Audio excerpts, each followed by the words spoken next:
Bonjour, moi c'est Chris Sayale, le fondateur et le CEO de l'entreprise Kivu Green Corporation, qui est une entreprise qui œuvre dans la nouvelle technologie de l'information et de la communication, dont son but principal est d'apporter des solutions numériques au secteur agricole.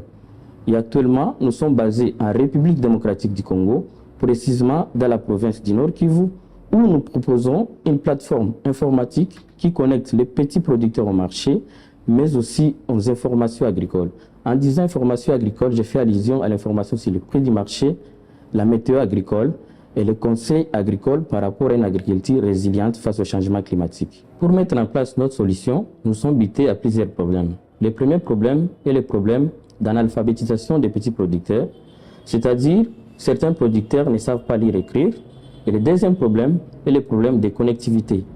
La majorité des petits producteurs n'ont pas de smartphones, mais aussi ils n'ont pas accès à la connexion Internet.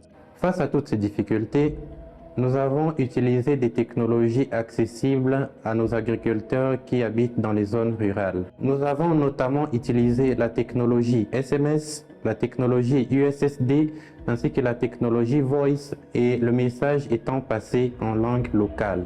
D'une autre part, nous avons conçu un chatbot accessible par smartphone pour la tranche de nos agriculteurs qui a la possibilité de s'offrir un smartphone ainsi que l'Internet. Notre chatbot utilise une intelligence artificielle pour donner des conseils beaucoup plus élaborés et précis à nos agriculteurs.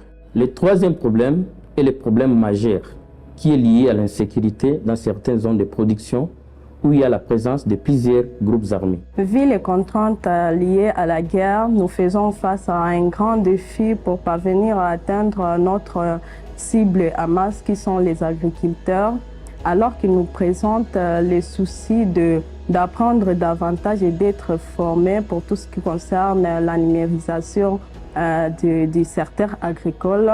C'est dans cette optique que nous avons pensé les stratégies de communication à utiliser pour parvenir à les atteindre.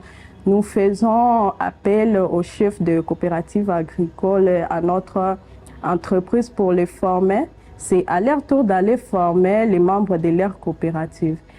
Deuxièmement, nous faisons les informations en ligne et les sensibilisations en ligne, moyennant les SMS, les call centers, en exigeant que les agriculteurs qui ont reçu les informations d'informer aussi les autres.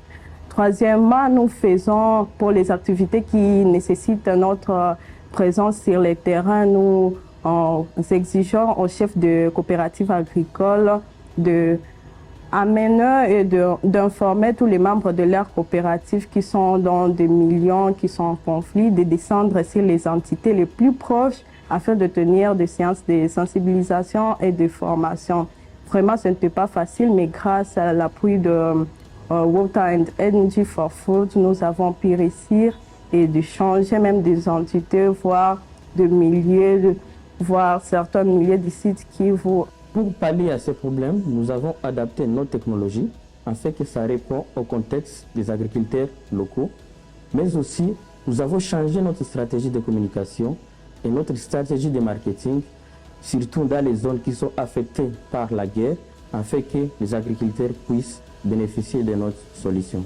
Là, je m'adresse aux collègues jeunes entrepreneurs comme moi qui font face à ce genre de situation, ce genre de problèmes.